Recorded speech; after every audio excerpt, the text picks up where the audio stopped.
Welcome बच्चों। आज हम मैथ्स के एक चैप्टर इंटीजर्स के बारे में पढ़ेंगे। इस वीडियो में हम कुछ बेसिक कॉन्सेप्ट सीखेंगे, कुछ एग्जांपल्स देखेंगे और डिफरेंट टाइप के क्वेश्चंस देखेंगे। तो वीडियो को अंत तक देखिए, आपको इस वीडियो में बहुत कुछ मिलेगा, इसकी बिल्कुल मत कीजिएगा। आपको इस वीडियो में बहुत कुछ है जो नया देखने को मिलेगा और बहुत कुछ ऐसा भी होगा जो आप पहले से जानते होंगे। तो इंटीजर्स में पहले हम लोग पढ़ते हैं नेचुरल नंबर। नेचुरल नंबर क्या है आप सभी को पता है। नेचुरल नंबर को हम n से डिनोट करते हैं। किससे डिनोट करते हैं? n से। और ये स्टार्ट होता है 1 2 3 4 लेके अनंत तक या इन्फिनिटी तक जाता है और इसे हम काउंटिंग नंबर भी कहते हैं। अगर इसी नेचुरल नंबर पे अगर हम जीरो और ऐड कर दें, यानी इस नेचुरल नंबर पे जीरो को अगर ऐड कर दें तो ये हमारा बन जाता है होल नंबर, जिसको हम W से डिनोट करते हैं। उसके बाद आता है हमारा इंटीजर्स। तो इंटीजर्स को हम लोग किससे डिनोट करते हैं? तो कभी कहीं कहीं पे I से डिनोट करते हैं, कहीं कहीं पे देखेंगे हम लोग Z से डिनोट किया हुआ है। ठीक है। अब जो हमारा इंटीजर्स है वो हम नंबर लाइन पे इस प्रकार से लिखते हैं। ठीक है। तो हमें पता है कि बीच में जीरो होता है और जीरो के राइट साइड क्या होता है? 1 2 3 4 5 6। ठीक है। तो ये जो सारे टर्म है ये पॉजिटिव इंटीजर कहलाते हैं। इसे हम I प्लस और Z प्लस से डिनोट करते हैं। और जीरो के जो लेफ्ट साइड है जिसमें हम देखेंगे -1 -2 -3 -4 -5 आगे चलते जाएगा। तो ये जो माइनस वाला टर्म है इसे हम नेगेटिव इंटीजर्स कहते हैं, जिसे हम I माइनस और Z माइनस से डिनोट करते हैं। यानी कि अगर पूछा जाए कि कितने टाइप के इंटीजर्स होते हैं तो हम कहेंगे कि दो टाइप्स के इंटीजर होते हैं। पहला पॉजिटिव इंटीजर, दूसरा नेगेटिव इंटीजर। तो बोलेंगे सर आपने जीरो को काउंट किया ही नहीं, जीरो किस में आता है? पॉजिटिव में आता है कि नेगेटिव में आता है? तो मैं बता दूं कि जीरो जो है वो ना ही नेगेटिव में आता है ना ही पॉजिटिव में आता है। ठीक है। उसके बाद हमारा एक टर्म आता है एब्सोल्यूट वैल्यू। एब्सोल्यूट वैल्यू क्या है कि हम देखते हैं कि जीरो से कोई डिजिट कितने डिस्टेंस पे है। How far from zero, zero से कितने दूर पर है, हम समझेंगे इस बात को। अब क्या होता है कि कोई भी अगर वैल्यू है, कोई भी अगर इंटीजर्स है, अगर उसका एब्सोल्यूट वैल्यू निकाला जाए तो कभी भी नेगेटिव नहीं होगा, कभी भी नेगेटिव नहीं होगा। ठीक है।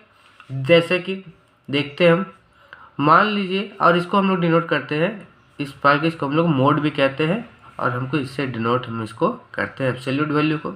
जैसे एग्जांपल ले लेते हैं कि अगर 2 है तो 2 का एब्सोल्यूट वैल्यू कितना हो जाएगा? तो 2 का एब्सोल्यूट वैल्यू 2 ही होगा। -2 का एब्सोल्यूट वैल्यू कितना हो जाएगा? तो वो भी 2 ही होगा। तो बोलेंगे किस प्रकार से ऐसा हुआ? तो 2 कह रहा है तो 0 से 2 कितने डिस्टेंस पे? तो 1 और 2 कितने डिस्टेंस पे है? 2। तो इसका 2 यूनिट। -2 बोलते हैं तो -2 0 से कितने डिस्टेंस पे है? तो 1 और 2। ठीक है। तो ये हमारा 2। उसी प्रकार अगर बोलेंगे हम -5 का एब्सोल्यूट वैल्यू क्या होगा? तो -5 का जो एब्सोल्यूट वैल्यू होगा वो 5 ही होगा। कहने का मतलब जो माइनस टर्म रहता है वो भी पॉजिटिव में हो जाता है और पॉजिटिव भी पॉजिटिव में हो जाता है, वही नंबर पे लिख देते हैं। कहने का मतलब है कि वो हम देखते हैं कि जीरो से वो कितना दूर है, और सिंपल भाषा में हम कहेंगे कि अगर अंदर में नेगेटिव हो या पॉजिटिव हो हम उसको हमेशा पॉजिटिव के टर्म पे ही लिखेंगे। अब हम लोग पढ़ेंगे एडिशंस ऑफ इंटीजर। ठीक है। तो एडिशंस ऑफ इंटीजर हम लोग पिछले कक्षा में भी पढ़ा है, लेकिन फिर से एक बार रिवाइज कर लेते हैं, कोई समस्या नहीं है। तो हम क्या करेंगे, पहला देखेंगे कि अगर दो जो है 2 पॉजिटिव अगर इंटीजर रहेगा उसको कैसे ऐड करेंगे। 2 पॉजिटिव इंटीजर मतलब अगर रहेगा 2 + 2 मान लेते हैं और इसको हम लोग ऐड करना है +5 से। कोई दिक्कत? 2 पॉजिटिव इंटीजर है, पहला ये दूसरा ये। तो हम लोग इसको डायरेक्ट लिख सकते हैं 2 + 5 और 7 हम लोग बचपन से करते आए हैं, इसमें हमें कोई दिक्कत नहीं होगा। अब क्या होगा कि अगर 2 नेगेटिव इंटीजर है, 2 नेगेटिव इंटीजर है, कहने का मतलब अगर -2 है और उसको ऐड करना है -5 से, तो -2 भी नेगेटिव इंटीजर है, -5 भी नेगेटिव इंटीजर है, तो किस प्रकार से ऐड करेंगे?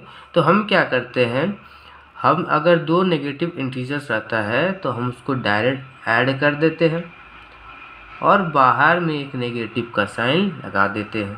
तो -2 और -5 हमेशा क्या हो जाएगा? -7। और तीसरा जो हमारा है, अगर आप बोलोगे कि सर अगर मान लीजिए एक जो इंटीजर है, 1 इंटीजर है, 1 नेगेटिव इंटीजर है, 1 नेगेटिव इंटीजर है और 1 पॉजिटिव इंटीजर है, तो कैसे करेंगे सॉल्व? कैसे सॉल्व करेंगे? तो हम इसे देखते हैं कैसे करेंगे।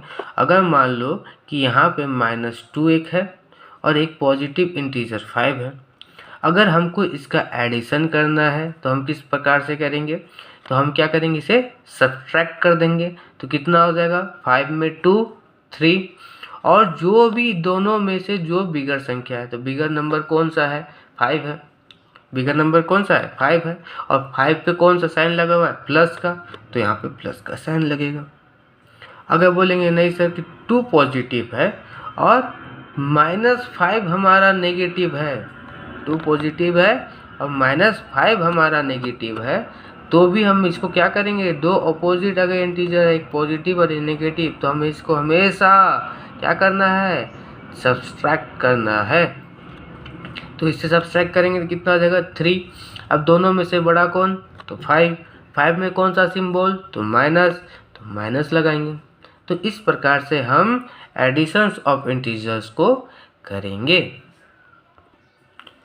अब हम कुछ प्रॉपर्टीज पढ़ेंगे, ठीक है?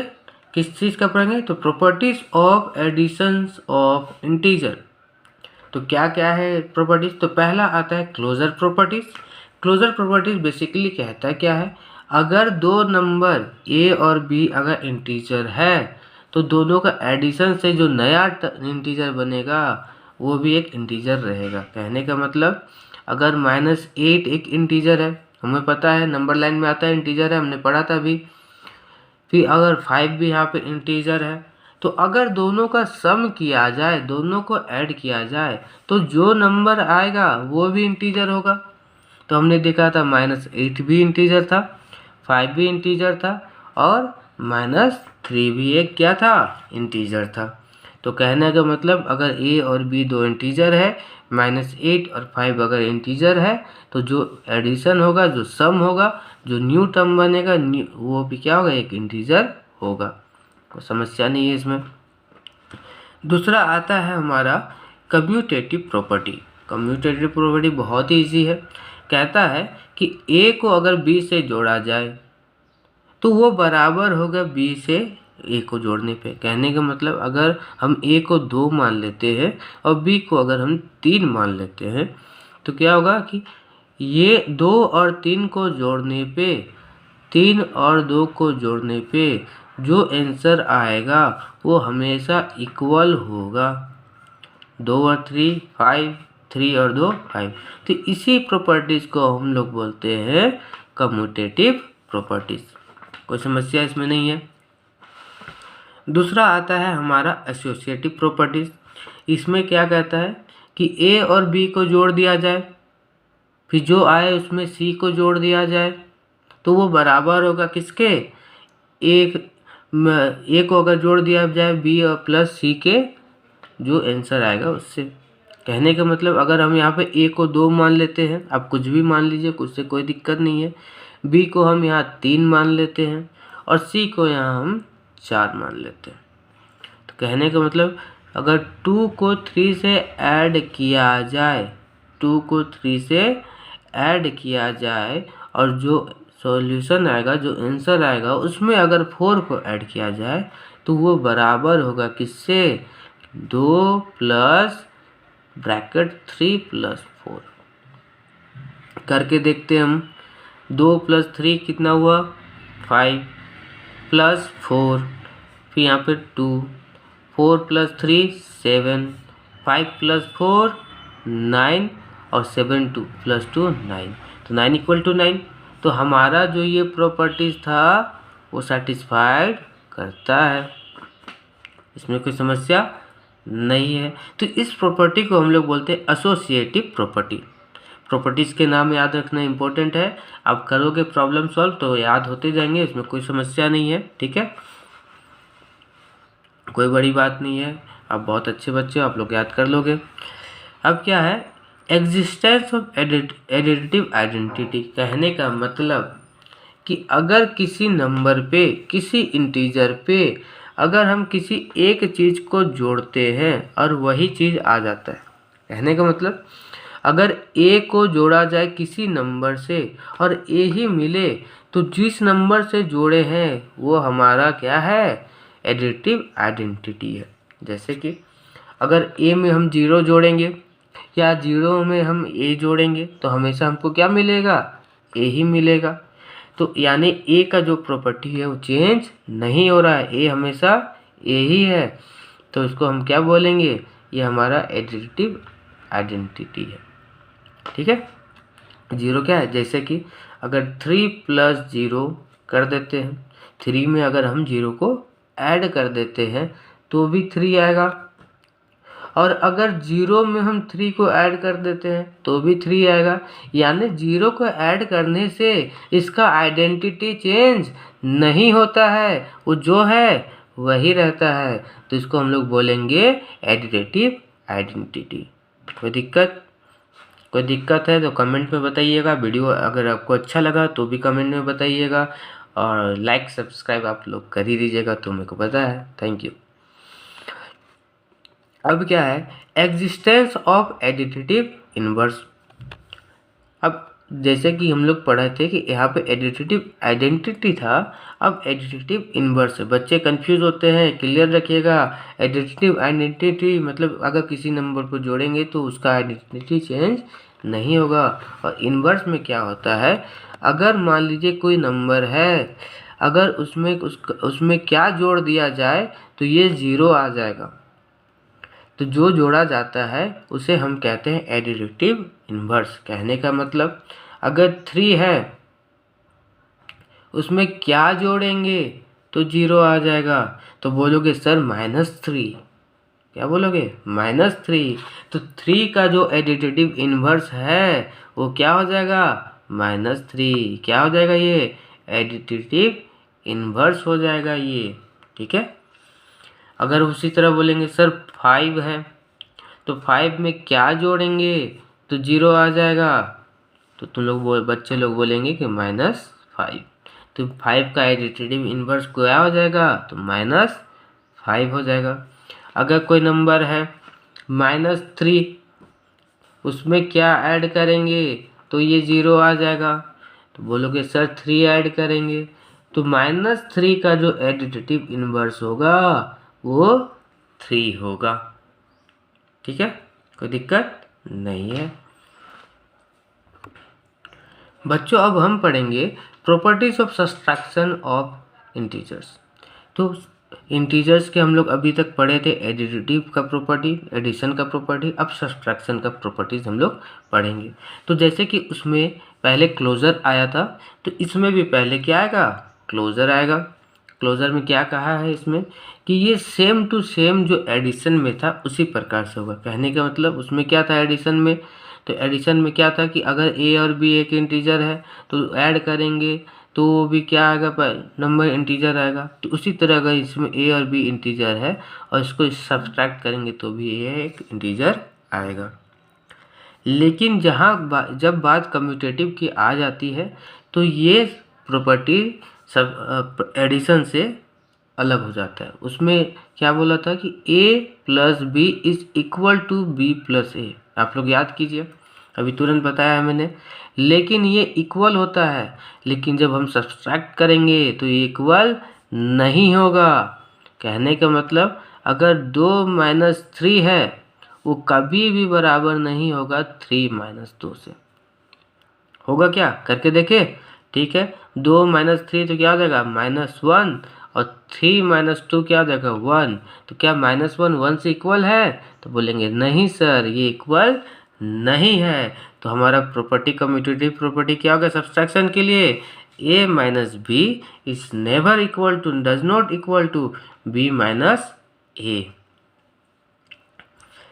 अब हमारा आता है एसोसिएटिव प्रॉपर्टी।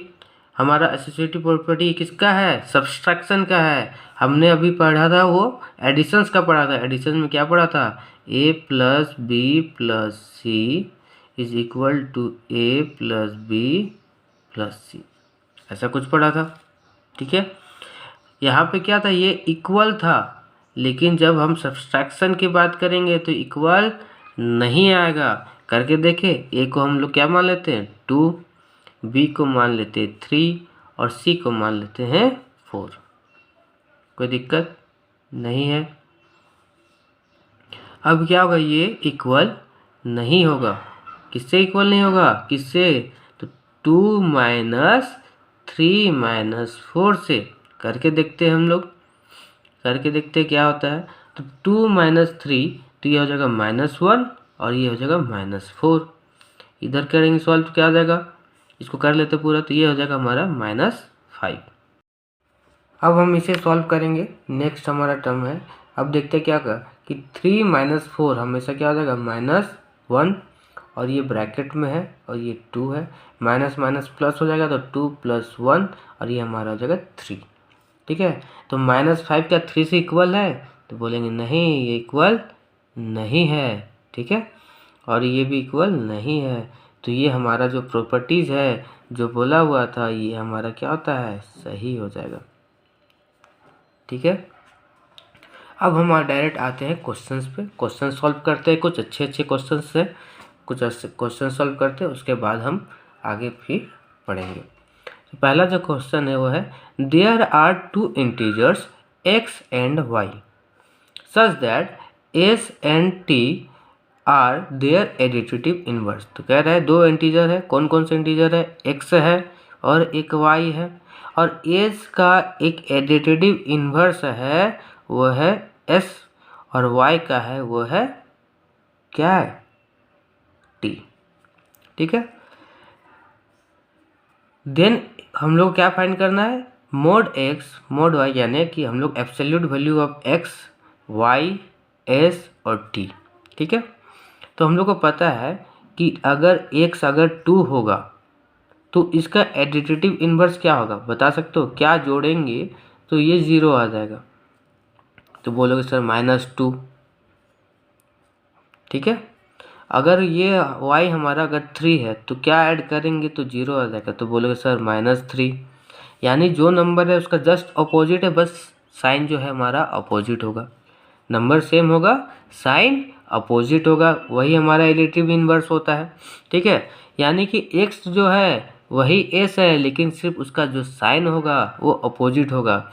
अब देखो कि हम अगर 2 का अगर हम निकाले एब्सोल्यूट वैल्यू तो 2 होता है, -2 का भी 2 होता है। उसी तरह अगर x का एब्सोल्यूट वैल्यू निकाले तो वो भी x होगा, और अगर हम s का एब्सोल्यूट वैल्यू निकाले तो वो भी x ही होगा।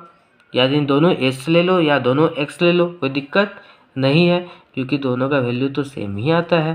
ठीक है, उसी तरह अगर y का एब्सोल्यूट वैल्यू क्या है तो y का एब्सोल्यूट वैल्यू y मान लो। ठीक है, और अगर t का एब्सोल्यूट वैल्यू भी क्या मान लो, y मान लो। जैसे 3 का एब्सोल्यूट वैल्यू 3 होता है। ठीक है, और उसी तरह -3 का एब्सोल्यूट वैल्यू क्या होगा, वो भी 3 होगा ना। तो उसी तरह अब क्या करना है, ये जो वैल्यू हमने फाइंड किया उसको इस इक्वेशन में रखना है। तो कैसे रखेंगे, तो हमारा इक्वेशन दिया हुआ है x mode y mode s और मोड t। ठीक है, x का वैल्यू x, y का वैल्यू y, s का वैल्यू x और y का वैल्यू और t का वैल्यू y। तो हमारा 2x + 2y। क्या हो गया 2x प्लस 2y, और हम 2 का अगर कॉमन ले ले तो x प्लस वाई, हमारा क्या हो गया, ये आंसर हो गया। ठीक है, ये हमारा क्या हो गया, आंसर हो गया। अब हम पढ़ेंगे नेक्स्ट क्वेश्चन की ओर। हमारा जो क्वेश्चन है वो है in London temperature was 9 degree centigrade on, हमारा जो क्वेश्चन है वो है in London temperature was 9 degree Celsius on Monday and then it dropped by 2 degree Celsius on next day, on Wednesday it rised by 7 degree Celsius again, then temperature on Wednes was, कह रहा है कि Monday में 9 degree -9 था, उसके बाद उसके next day में 2 डिग्री और गिर गया, फिर उसके अगले दिन वेडनेसडे में 7 डिग्री फिर बढ़ गया। तो अभी टेम्परेचर वहाँ पे क्या है, तो हम लोग पहले लिख लेते हैं मंडे, ट्यूसडे, वेडनेसडे। ठीक है, यहाँ पे क्या था -9 था, क्या था -9 था, और इसके नेक्स्ट डे पे 2 डिग्री क्या हो गया, ड्रॉप हो गया, यानी गिर गया, तो -9 और -2, ठीक है, तो कितना डिग्री हो जाएगा, तो -11, क्या हो जाएगा -11। अब बोल रहा है वेडनेसडे में 7 डिग्री फिर से बढ़ गया, यानी ऐड हो गया, बढ़ गया मतलब क्या हो गया, ऐड हो गया, कितना 7, तो हम लोग इसको सॉल्व करेंगे तो हमारा कितना वैल्यू आ जाएगा, तो -4, तो -4 डिग्री सेल्सियस, हमारा आंसर हो जाएगा -4 डिग्री सेल्सियस। इसको हम ऐसे भी सॉल्व कर सकते हैं -9 degree Celsius plus -2 degree Celsius plus 7 degree Celsius, तो हमारा जो आंसर आएगा वो आएगा -4 डिग्री सेल्सियस। ठीक है, हम इस प्रकार से भी कर सकते हैं, और समझने के लिए हम ऐसे भी कर सकते हैं। -9 था, फिर उसके अगले दिन 2 डिग्री कम हो गया, फिर उसके अगले दिन 7 डिग्री बढ़ गया, तो जब कम होता है तो हम लोग सब्सट्रैक्ट करते हैं, और जब ज़्यादा होता है तो हम ऐड करते हैं। नेक्स्ट हमारा क्वेश्चन है Rita goes 30 kilometre towards the east. ठीक है, तो यहाँ पर डायरेक्शन दिया हुआ है, तो हम लोग हमेशा जानेंगे कि डायरेक्शन जो है हमेशा मैप में इस और ईस्ट होता है, इधर वेस्ट होता है, ऊपर की ओर नॉर्थ होता है, नीचे की ओर साउथ होता है। तो जैसे जैसे क्वेश्चन बोला गया हम वैसे वैसे फॉलो करते जाएंगे। तो बोल रहा है Rita goes 30 kilometre towards east a point A to the point B. तो मान लो कोई पॉइंट ए है, इससे किस ओर जा रही है, तो इससे जा रही है ईस्ट की ओर, तो ईस्ट इधर है, तो हम लोग ईस्ट की ओर जाएंगे, कहाँ तक, पॉइंट बी तक। कितना किलोमीटर है, 30 किलोमीटर है। सी मूव्स 30 किलोमीटर टुवर्ड्स वेस्ट। अब बोल रहा है वेस्ट की ओर फिर मुड़ जाती है, तो इधर वेस्ट है तो वेस्ट की ओर मुड़ेगी, मतलब वापस इसी लाइन पे वापस आ जाएगी। ठीक है, तो वापस फिर इसी में ये वापस आ गई। मान लीजिए हम ब्लैक पेन से मैं कर देता हूँ कि ये वापस इसी लाइन पे वापस आ गई। कितना आई, 30 किलोमीटर, यानी 30 किलोमीटर गई थी, ऐड हुआ था, फिर 30 किलोमीटर आई तो सब्ट्रैक्ट हो गया। तो if the distance toward the east represent by a positive sign, तो बोला कि अगर इधर की ओर जा रहा है वो पॉजिटिव साइन की तरह से ये रिप्रेजेंट कर रहा है, तो अब वो अगर इस ओर जाएगी तो पॉजिटिव होगा, तो इधर की ओर आएगी तो नेगेटिव होगा। Then by which integer will you represent her a final position. तो बोल रहा है कि इस फाइनल पोजीशंस पे उसका कौन सा इंटीजर आएगा, यानी कितना डिस्टेंस हुआ, कौन सा नंबर आएगा। तो हम लोग क्या करेंगे, पहले हम लोग 30 ऐड करेंगे, फिर वापस आए तो पहले फिर हम लोग 30 सब्सट्रैक्ट करेंगे, तो क्या हो जाएगा हमारा, इसका वैल्यू 0, तो वो कहाँ पे रहेगी, वो 0 पे ही रहेगी। तो हमारे इसका आंसर हो जाएगा जो फाइनल पोजीशन है वो 0 होगा। और इनिशियल पोजीशन भी पूछता तो 0 होता है, क्योंकि ये यहीं से स्टार्ट की थी, यही इसका इनिशियल पोजीशन है और यही इसका फाइनल पोजीशन है, तो इसका आंसर हो जाएगा 0। नेक्स्ट हमारा क्वेश्चन है वो ये है the number below are to be arranged on a number line. ये सारे नंबर को हमको एक नंबर लाइन में अरेंज करना है। विच ऑप्शन लिस्ट, मैंने ऑप्शन नहीं दिया हुआ है, उस ऑप्शन से सिलेक्ट करना है। तो हम लोग इसको सॉल्व करते हैं। तो हम लोग जानते हैं कि अगर एक नंबर लाइन है तो बीच में तो 0 होता है और इधर की ओर पॉजिटिव होता है। तो देखेंगे कि इधर की ओर सबसे बड़ा पॉजिटिव नंबर कौन कौन सा है, तो 20 है, 2 है, 5 है। ठीक है, तो सबसे छोटा कौन, तो 2, उसके बाद कौन, तो 5, उसके बाद कौन, तो 20। अब हम लोग जानते हैं नेगेटिव में, नेगेटिव में कौन कौन बचा, तो -12, -30 और -18। तो सबसे पहले क्या आएगा, तो मान लो -12 आएगा, उसके बाद क्या आएगा, तो -18 आएगा, उसके बाद कौन आएगा, तो -30 आएगा। तो हमारा जो सीक्वेंस होगा वो किस तरह से, हमारा जो नंबर किस प्रकार से अरेंज होगा, -30, -18, -12, 0, 2, 5 और 20। यही हमारा क्या हो जाएगा, आंसर हो जाएगा। कोई दिक्कत? तो अगर आपको मेरा वीडियो पसंद आया तो लाइक और सब्सक्राइब ज़रूर करें।